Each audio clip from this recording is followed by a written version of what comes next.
El término integración económica hace referencia al proceso mediante el cual dos o más países van eliminando entre ellos las distintas barreras económicas que pudieran tener, de tal forma que las transacciones económicas nacionales e internacionales tienen cada vez menos diferencias a medida que avanza el proceso de integración. Aunque teóricamente podrían darse un proceso de integración económica mundial que condujera a una economía mundial integrada, los procesos de integración por razones políticas y económicas implican a un número más o menos reducido de países, de ahí que hablemos del proceso de integración económica regional. Antecedentes. Ya hace varios siglos atrás existían ideas integracionistas y de cooperación entre países, especialmente entre aquellos que comparten un territorio continental en común. En las últimas 5 décadas del siglo XX, los fenómenos de integración se han hecho más comunes. Características como la creciente globalización, sobre todo en la década de los 90, acompañada de un modelo económico de libre mercado, el cual se nutre del intercambio entre países, ha hecho necesario adoptar medidas tendientes a mejorar la posición negociadora entre ellos. Esto último se ha logrado por medio de los procesos de integración regional, que permiten a los países negociar como bloque. Los casos más conocidos en la actualidad son Mercosur, NAFTA y la UE. Modalidades de procesos de integración económica. En un sentido coloquial, la palabra integración significa unir partes en un todo. Sin embargo, el término de integración económica no es tan claro y exige alguna matización. En concreto, vamos a detenernos en las distintas modalidades de integración económica existentes hasta culminar en plena integración. Número 1. Área del libre comercio. Un área de libre comercio es la modalidad menos avanzada de integración económica, mediante la cual dos o más países eliminan entre ellos los obstáculos de todo tipo al comercio de bienes, incluidas las barreras arancelarias, pero frente al resto del mundo continúan manteniendo cada uno sus propios aranceles. Por ejemplo, la Asociación Europea de Libre Comercio, AELC o EFTA por sus siglas en inglés, el Mercado Común del Sur o Mercosur, el Tratado de Libre Comercio de América, TLC o NAFTA en sus siglas del inglés, o la Comunidad Andina, CAN, son ejemplos de áreas de libre comercio. 2. Unión aduanera. La unión aduanera constituye una fórmula más avanzada de integración económica que el área de libre comercio y viene a resolver las complejidades técnicas y burocráticas asociadas al problema del país de origen presente en el área de libre comercio.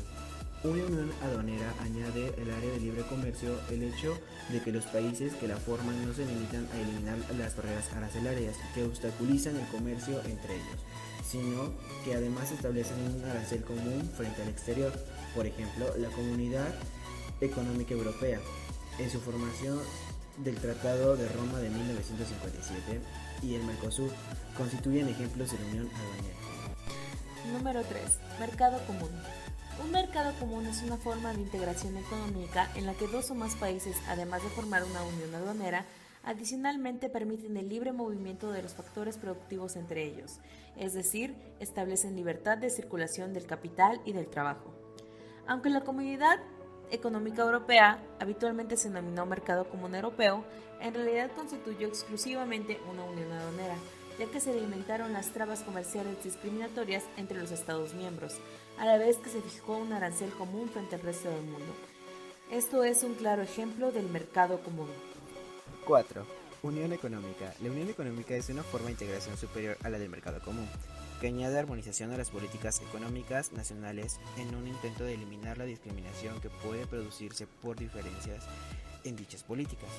Una unión económica plena se alcanza cuando los países miembros unifican sus políticas económicas, incluidas la monetaria y la fiscal, así como las políticas comerciales y de circulación de factores productivos.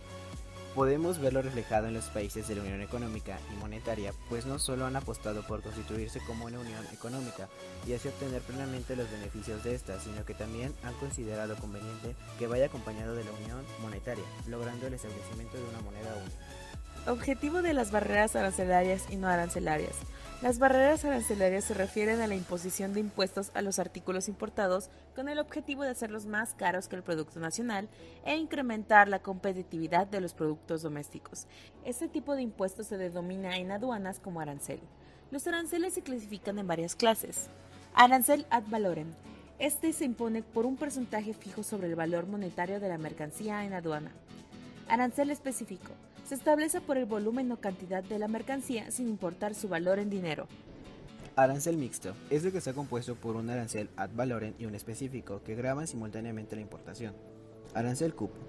Este es aplicado a una determinada mercancía mediante un acuerdo comercial donde si llegan a rebasar un tope determinado se deja de aplicar el arancel preferencial.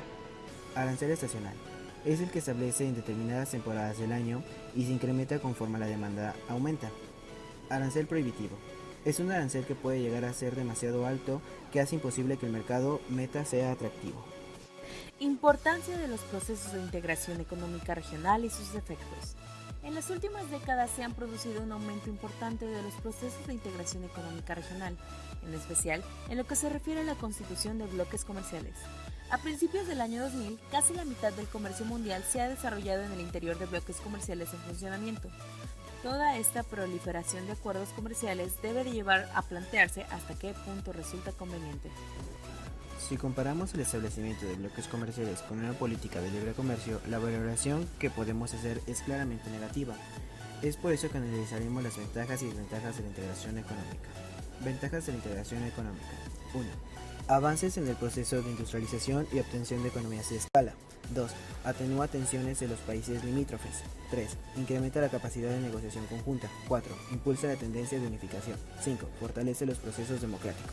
Desventajas de la integración económica. 1. Decaimiento del comercio e incumplimiento de compromisos. 2. Heterogeneidad de las estructuras económicas de los países de la región y falta de equidad en la distribución de costo y beneficio. 3.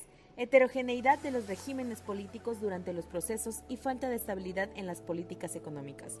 4. Falta de suficiente apoyo político. 5. Insuficiente participación de la población en la integración y falta de consideraciones en los planes nacionales.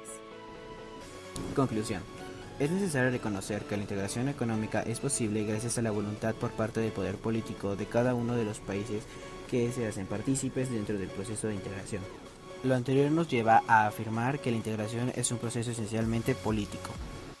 Siendo esto último un elemento que está presente durante todo el proceso integrativo, independientemente del grado al que se llegue o se quiera llegar, brindando un sinfín de beneficios para el ajuste de las barreras arancelarias y no arancelarias, expandiendo el mercado de cada país, haciendo que fluya la economía internacional.